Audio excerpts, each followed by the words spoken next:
झारखंड में पिछले 15 दिनों से छात्रों का आंदोलन चल रहा है। आज 15वें दिन भी उनका आंदोलन जारी है। 14वें दिन सरकार की तरफ से कुछ डेलीगेट्स आए थे, छात्रों से बातचीत का माहौल बना था। एक दौर की बातचीत हो गई है। दोनों ही तरफ से पॉजिटिव रिस्पॉन्स आया है।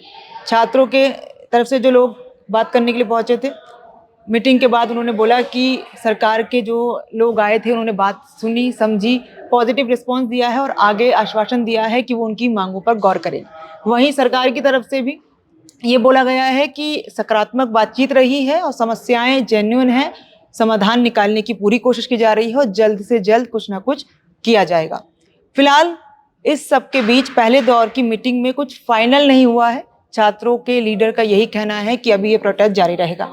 आज लगभग 15 दिन हो गए हैं और इसी मुद्दे को लेकर पूरे देश में चर्चा हो रही है। इससे पहले हमने जंतर मंतर पर सीजेपी का प्रोटेस्ट देखा था और अब झारखंड की राजधानी रांची में स्टूडेंट्स का आंदोलन देखने के लिए मिल रहा है। आज हम इसी पर चर्चा करने वाले हैं। मेरे साथ में शुभम है। तो शुभम, सबसे पहले तो मैं यही जानना चाहूंगी कि ये विवाद क्या है, पूरा कहाँ से शुरुआत हुई है, छात्रों की क्या डिमांड है, अभी क्या वर्तमान हालात हैं और सरकार क्या कह रही है? जैसे इसकी शुरुआत आप देखेंगे तो झारखंड में जो वहाँ का लोक सेवा आयोग है उसके पेपर जो लीक के घटनाएं जो सामने है उसको लेकर पूरा आंदोलन ये खड़ा हुआ है। उसकी शुरुआत ये हुई कि 19 अप्रैल को एक लोक सेवा आयोग का पेपर होता है, परीक्षा होती है, उसमें उसका रिजल्ट आया 2 जुलाई को। रिजल्ट आने के बाद से तब तक मामला ठीक था। उसके बाद ये हुआ कि एक आंसर जो होता है आप 3 सेट में देते हैं, एक आयोग के पास चला जाता है, ओएमआर शीट, और एक छात्र के पास रुक जाता है। वो लीक हुई, मतलब लीक क्या हुई, सोशल मीडिया पे एक तरह से आई। सोशल मीडिया आने के बाद मामला यहाँ से बढ़ा कि जिससे उस जो ओएमआर थी उसमें 48 क्वेश्चन सही मिले। अच्छा, 48 को एक के 2 मिलते हैं, एक सवाल के 2 नंबर मिलते हैं, तो हुए करीब करीब आप देखेंगे तो वही 90-100 के बीच में नंबर आता है।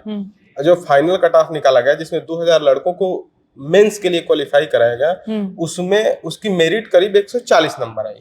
तो वहीं से विवाद शुरू हुआ कि जब नंबर इतने कम हैं तो वो जो नंबर यदि कम हो रहे हैं तो वो क्वालिफाई कैसे कर लिया। उसके बाद विवाद वो शुरू हुआ और वो मामला यहाँ दिल्ली में आया। दिल्ली में प्रोटेस्ट खत्म हुआ, ज्यों कहते हो ये प्रोटेस्ट उठ के वहां चला उसी दौरान 25 जुलाई को ही सीजेपी का प्रोटेस्ट खत्म हुआ है और 25 जुलाई से ही यहाँ रांची के प्रोटेस्ट की स्टार्टिंग हुई है। हाँ, करीब वहीं से, हाँ, वही आगे पीछे के मतलब एक दो दिन का अंतर है, लेकिन मूल विवाद जो है उसी पेपर लीक को हुआ है। लेकिन ये है कि चूंकि तत्कालिक दिल्ली में आंदोलनकारियों को यहाँ सरकार से फायदा मिला है, सरकार से अपनी मांगे वो मनवा लिए, तो इस वजह से उनको लगा कि जब हम केंद्र की सरकार से अपनी मांगों पे बात कर सकते हैं तो झारखंड की सरकार से क्यों नहीं कर सकते, इसलिए वो आंदोलन कर रहे हैं। बिल्कुल। तो हमारे साथ प्रत्यक्ष भी हैं। प्रत्यक्ष से मैं जानना चाहूंगी, प्रत्यक्ष, जैसे हमने दिल्ली में भी देखा प्रोटेस्ट हुआ, जन जी आंदोलन पूरे देश में गूंजा और लोगों ने बढ़ चढ़कर इसमें हिस्सा भी लिया। स्टार्टिंग में ऐसा लग रहा था कि ये थोड़ा सा किडिंग वे में जा रहा था कि अब कुछ नहीं हो पाएगा, ऐसा नहीं होगा, लेकिन जब सोनम वांगचुक ने इसमें हिस्सेदारी ली उसके बाद से ये एक सीरियस मोड पे चला गया और जेन-ज़ी आंदोलन ने कहीं ना कहीं एक हिस्टोरिकल अपना मूवमेंट दिखाया कि ये काम किया है। आप भी एक जेन-ज़ी हैं, तो किस तरीके से इसको देख रहे हैं कि अब दिल्ली से झारखंड में ये आंदोलन पहुंच गया है? मुद्दा अलग अलग है लेकिन कहीं ना कहीं बेस जो है वही है, शिक्षा व्यवस्था। देखिए, आपने कहा कि जेन-ज़ी, पहले तो जेन-ज़ी होने के नाते मैं खुद कहूंगा ये एक आंदोलन बहुत अच्छा है कि हमारे देश का युवा जो जेन-ज़ी है वो जाग रहा है। किसके लिए? अपने हक के लिए, ऊपर से वो भी हक शिक्षा व्यवस्था में। हमारे देश में इस टाइम लगातार बेरोजगारी बढ़ रही है, पेपर लीक हो रही है, नुकसान किसको रहा है? आने वाली हमारी पीढ़ी को होगा, हमारी पीढ़ी को होगा, हमें होगा। आप खुद देख रहे हैं बच्चे मेहनत करते हैं लगातार, पूरे दिन रात जग रहे हैं। नीट पेपर में क्या हुआ, कितने बच्चों ने सुसाइड किया? सिस्टम की नाकामी, सिस्टम की कमी। उसके लिए आवाज कौन उठाएगा? टीचर्स या बच्चे? तो इसके लिए बच्चों ने आवाज उठाई। आपने जंतर मंतर पे देखा, बच्चों ने धर्मेंद्र प्रधान के इस्तीफे की मांग करी, इस्तीफा लिया। बच्चों का कहना था, जो जेन-ज़ी थे, हमारे लोगों का कहना था कि जब ये इस्तीफा आएगा तो जिम्मेदारी होगी। अब देखिए आप, ये प्रोटेस्ट खत्म हुआ 25 तारीख को, तुरंत उसी दिन झारखंड में शुरू हो गया। रीजन क्या था? वहां पे भी पेपर लीक। और मुझे लगता है नहीं, वहाँ पेपर लीक का नहीं था, यहाँ मैं पेपर भी करेक्ट गड़बड़ करूंगी है। थोड़ा सा। हाँ, वहाँ पेपर शिक्षा व्यवस्था से जुड़ा हुआ प्रॉब्लम्स किसको आ रही है? बच्चों को, जेंजी को आ रही है इसका। शिक्षा के लिए युवा जाग तो रहा कहीं है ना कहीं और इस तरह के जो आंदोलन है, बेसिकली आगे मेन भी पॉइंट देखने को यही हमें है मिलेंगे। कि व्यवस्थाएं सुधरनी चाहिए, दुरुस्त होनी चाहिए। बच्चों का साफ यहाँ पे कहना है कि आप लोग ठीक है। व्यवस्था सुधारिए। सिंपल सी बात है, बिल्कुल। हम आंदोलन करने के लिए नहीं बैठे हैं, हमें चीजें बिल्कुल अच्छी बिल्कुल। चाहिए। ठीक है, तो शुभम, नीट पेपर लीक में भी हमने देखा कि एनटीए को बहुत बुरी तरीके से घेरा गया। यहाँ पर भी जिस ऑर्गेनाइजेशन ने इस पूरे पेपर को कराने की जिम्मेदारी अपने कंधों पर ली थी, यहाँ भी उसी संस्था को घेरा जा रहा है। इस पर आप क्या कहेंगे? देखिए, एनटीए, यहाँ जो एनटीए एक प्राइवेट संस्था है, प्राइवेट संस्था नहीं कह सकते हैं, सेमी गवर्नमेंट है, गवर्नमेंट के भी लोग हैं, लेकिन ज्यादातर प्राइवेट संस्था है। वहाँ जो जिस संस्था पे आरोप लगे हैं उसमें दो बातें आती हैं। पहली बुनियाद बात यह है कि उसको उसी की एक संस्था ने, झारखंड की एक संस्था ने उसे बैन कर रखा है और दूसरी संस्था उससे पेपर करवा रही है। सवाल तो वहां उठ गया, क्या टेंडर देने से पहले ये नियम कानून नहीं लागू किया गया? कंपनी के रिकॉर्ड को नहीं देखा गया? आप मतलब समानांतर देश में देखते चले जाइए, एक तरफ से एक लाइन से देखिए, तो कोई कंपनी झारखंड में बैन होती है, उसको बहुत बड़ा टेंडर उत्तर प्रदेश में मिल जाता है। उत्तर प्रदेश में बैन होती है, उसको महाराष्ट्र में कोई बड़ा टेंडर मिल जाता है। तो क्या टेंडर देने के लिए जब दी जाती है, जो उसकी शर्तें हैं उसका तो पालन नहीं होता है, या पालन होता है तो घोर लापरवाही हो जाती है। तो ये एक तरह से होता है कि जैसे नीट वाला जो मामला है, नीट एनटीए एक अलग आपने बनाई संस्था, इसलिए आपने संस्था बनाई कि उसकी ये जिम्मेदारी है कि वो सुव्यवस्थित स्वच्छ एक परीक्षा दे सके। यदि सरकार एक स्वच्छ परीक्षा नहीं दे पा रही है अपने आने वाले भविष्य को, तो एक बड़ा सवाल है ये कि जब वो स्वच्छ परीक्षा नहीं देगी तो छात्रों का भविष्य क्या होगा?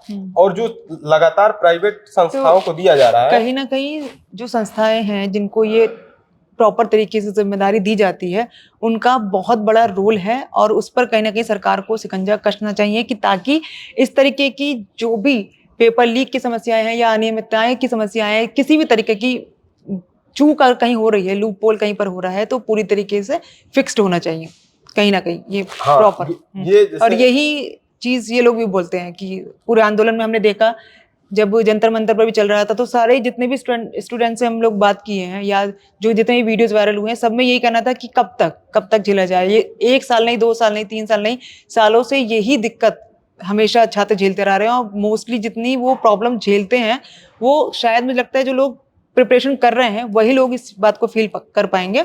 जो हम लोग घर में बैठे हैं, जो नौकरी कर रहे हैं या जो इस चीज से गुजरा है एक तरीके से, वो ज्यादा फील कर पाएगा इस दर्द को। और वही दर्द कहीं ना कहीं इस प्रोटेस्ट में भी दिखाई दे रहा है।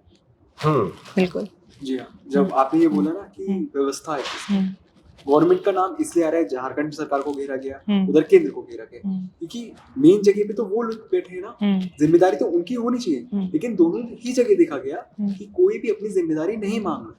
सारी वहां पे एनटीए पे थोप दी, यहाँ पे उस कंपनी पे, कि जिसने एजेंडा दिया हमने उनको दिया टॉपिक, उनकी जिम्मेदारी है, उन्होंने पेपर लीक कराया। जिम्मेदारी तो सरकार की ही है, क्योंकि मेन केंद्र पे तो वही बैठे हैं ना। लेकिन वहां पे वो लोग अपनी जिम्मेदारी नहीं निभा रहे। रीजन यही है हर बार पेपर लीक होने के। अच्छा, तो इस्तीफा अगर जैसे जिस तरीके से दिल्ली में धर्मेंद्र प्रधान का इस्तीफा लिया गया, तो इस इस्तीफे के बाद एक बड़ा बदलाव सबको नजर आ रहा था कि होने वाला है, कि कुछ एक तरीके से एग्जाम्पल सेट किया गया, जो कि अभिजीत दीपके ने भी इस बात के लिए बोला था कि इस इस्तीफे का क्या मतलब है। सिर्फ ये मतलब है कि कहीं ना कहीं ये रिस्पॉन्सिबिलिटी फिक्स्ड हो कि अगर आपने गलती की और आपके पास जिम्मेदारी है और आप कहीं ना कहीं उसमें लापरवाही बरत रहे हैं, या आपके सिस्टम से, आपके विभाग से कहीं से भी खामी तो कहीं से भी शुरू हो सकती है ना, हो रही है, तो आपको जवाबदेही, अकाउंटेबिलिटी होगी आपकी। ये एग्जाम्पल सेट करना था। लेकिन इस बीच कुछ और तस्वीर बदल के सामने आती, झारखंड का ये आंदोलन सामने आ गया और प्रोटेस्ट जिस तरीके से 6 के 6 स्टूडेंट्स अनशन पर बैठे हैं। हालांकि सोनम वांगचुक के कहने के बाद पानी उन्होंने पिया है और उनका यही कहना है कि जब तक डिमांड्स पूरी नहीं होंगी तब तक वो बैठे रहेंगे। तो ये तस्वीर देश में छात्रों को लेकर के जाहिर सी बात है कि सही नहीं है, गलत संदेश भेजेगा। लेकिन अब वो व्यवस्था बदलने का टाइम तो आ गया है और वो जिस तरीके के रिस्पॉन्स शुभम आ रहे हैं, हमने अभी कल ही देखा जिस आरएसएस प्रमुख मोहन भागवत का भी स्टेटमेंट आया जेन-ज़ी को लेकर के कि इन बच्चों की बातें सुनी जानी चाहिए। तो इस पर, इस स्टेटमेंट को आप किस तरीके से देखेंगे? आप आरएसएस के जो बयान आया है उसको थोड़ा सा पीछे चले जाइए। 25 तारीख को 25 या 24 को इस्तीफा होता है धर्मेंद्र प्रधान का, और वो 24 को मतलब करीब करीब 1-1:30 बजे के करीब इस्तीफा होता है। 3 घंटा पहले उनका बयान एक आता है, वो देते हैं दिल्ली में बयान की जो नए जनरेशन है उनको समझाना पड़ेगा, उनको अपनी चीजें बताना पड़ेगा, उनकी बातें सुनना पड़ेगा। ये आरएसएस प्रमुख का बयान है। उसके करीब 3 घंटे बाद इस्तीफा होता है। पहला ये उस बयान को देख लीजिए कि उस बयान को कुछ लोग बता रहे हैं कि उस नजरिए से दिया गया है। दूसरी बड़ी बात यह है, आरएसएस की पूरी भूमिका को आप देखेंगे तो आरएसएस अपना 100 साल पूरा कर लिया है। वो अपने आप को अनुसांगिक संगठन कहता है, लेकिन विपक्ष लगातार आरोप लगाता है कि आप अनुसांगिक नहीं है, अब बीजेपी या मौजूदा सरकार के साथ जुड़े हैं। एक वो है, और पूरे टाइम आज जो आरएसएस है, आरएसएस मान लीजिए कि एक वो सरकार प्रदेश देश भर में चला रही है, दूसरी तरफ एक संस्था जो स्वयंसेवी संस्था है वो एक तरह से जनजी को लुभाने के लिए, जनजी को समझाने के लिए लगातार काम कर रही है, उन लोगों के साथ सम्मेलन कर रही है। या फिर यहाँ ये भी कह सकते हैं कि बदलता दौर, बदलती जनरेशन, तो अब जो ऊपर तबके में बैठे लोग हैं उनको भी ये चीज समझ में आने लगी कि कहीं ना कहीं आपको तरीके बदलने पड़ेंगे। आरएसएस, वही तो मैं कह रहा था कि आरएसएस लगातार अपनी गोल पोस्ट बदलती रहती है। जैसे आप देखेंगे शुरुआती के समय में आरएसएस के मुद्दे अलग थे, आप फिर आएंगे इमरजेंसी के समय तो वही बाला साहब देवरस जो कांग्रेस को सपोर्ट किए, बाद में वो जनसंघ की तरफ चले गए। फिर उसके बाद बाला साहब के बाद यदि आते हैं तो फिर सुदर्शन जी का आपको याद होगा, सुदर्शन जी और भाजपा के रिश्ते कितने कड़वाहट भरे रहे। तो कभी कभी होता है कि आरएसएस और बीजेपी एक लाइन पे होने के बावजूद वो लोग अलग अलग दिखते हैं, कॉन्फ्लिक्ट उनमें दिखाई देता है, लेकिन आज दिखता है शायद आज लगभग जो हो रहा है या आज जो परिस्थितियां बनी है, आरएसएस इस चीज को दिखा रही है कि सत्ता से या सरकार से हमारे किन मुद्दों पे मतभेद है तो हम अलग राय रख सकते हैं। तो ये एक तरह से उसी का नुमाइंदा है कि जो लगातार जनजी को या वो कह रहे हैं मोहन भागवत की लगातार हम लोगों की बातें सुन रहे हैं, कनेक्ट करने की एक तरह से उसी तरीके से कोशिश है जो वो पहले से करती आई है। तो प्रत्यक्ष ये जो कोशिश चल रही है सत्ता पक्ष की ओर से या फिर बाकी के लीडर्स की भी हम बात कर लें जो भी राजनीतिक स्तर पर कहीं ना कहीं जुड़े हुए हैं, तो ये कोशिश किस नजरिए से आप देख रहे हैं? क्योंकि अगर राजनीतिक तरीके से आप इस कोशिश को देखेंगे, विपक्ष ने कांग्रेस हो, समाजवादी पार्टी हो, आम आदमी पार्टी प्रॉपर रोड पे उतर आई थी जेनजी के साथ, क्योंकि उन्हें साफ दिख रहा था जेनजी है जो युवा है बीजेपी के अगेंस्ट जा रहा है, तो उनका वो वोट बैंक आ रहा था। अब वहीं आप देखिए देश के प्रधानमंत्री ने जेनजी जेनजी को अपनी तरफ लुभाने के लिए जो रात 8 बजे के कार्यक्रम के लिए जाने जाते थे, 8 बजे पीएम का संबोधन, पीएम के मन की बात, तो उन्होंने मीटिंग में निर्देश दिए कि आप इंस्टाग्राम पे अपने मंत्रियों से कहा वायरल हुए, इंस्टाग्राम पे जुड़िए। वो खुद इंस्टाग्राम पे उतरे, कितने बजे? रात के 12 बजे उनका पहला वीडियो आया है। इसका मतलब वो भी समझ रहे हैं हमें युवाओं को साथ लेके चलना पड़ेगा, वरना आने वाले चुनाव में हमारी सीटें भी खतरे में हैं। तो कहीं ना कहीं बेसिकली समर्थन भी चाह रहे हैं, जुड़ना भी चाह रहे हैं, और अब दिख रहा है कि वो भी जेनजी की बात सुनेंगे, क्योंकि आरएसएस प्रमुख का ये बयान आता है। उसके बाद जब पीएम ने पहले कहा था हम करेंगे, कोशिश कर रहे हैं, उसके बाद आपने भी बात करी थी ना कि एक्शन नहीं हुआ, एक्शन हुए। सीधे धर्मेंद्र प्रधान के इस्तीफे से पहले एक दिन पहले शाम को एनटीए के 45 से अधिक अधिकारियों को लंबित करा गया, बर्खास्त किया गया। उसके साथ ही अगले दिन उनका इस्तीफा आना, और ऐसा नहीं कि यहाँ रुका। अब देखिए ना, झारखंड में कुछ तो सॉल्यूशन निकलेगा, क्योंकि ये छात्र तब तक नहीं उठेंगे, और आने वाले समय में आपको विश्वास दिलाता हूँ ऐसा होगा कि जितने ये आंदोलन होंगे उसमें बच्चे जीतेंगे भी, और जो सुधार होगा वो जरूरी होना तय होगा। अब जिम्मेदारी लोगों को लेनी पड़ेगी, चाहे कोई पॉलिटिशियन हो, कोई अधिकारी हो। तो सेम जो मंत्र पूरे प्रोटेस्ट में दिल्ली से लेकर झारखंड तक गूंज रहा है, अकाउंटेबिलिटी होनी तय करनी पड़ेगी किसी ना किसी को, और वो कहीं ना कहीं तस्वीर बदलने की गुंजाइश नजर आ रही है। और अगर ऐसा होता है तो ये अच्छी बात भी है शुभम, कि देखिए शिक्षा एक ऐसा मुद्दा है पूरे देश में कि कहीं ना कहीं छोटे तबके से लेकर बड़े तबके तक इससे प्रभावित रहता है, और अगर शिक्षा में ही हमारे लूपहोल रहेगा तो अब जाहिर सी बात है कि देश का विकास, देश की तरक्की किस तरीके से आप एग्जीक्यूट कर पाएंगे। और सपना बड़ा है तो जाहिर सी बात है तैयारी भी बड़ी होनी चाहिए।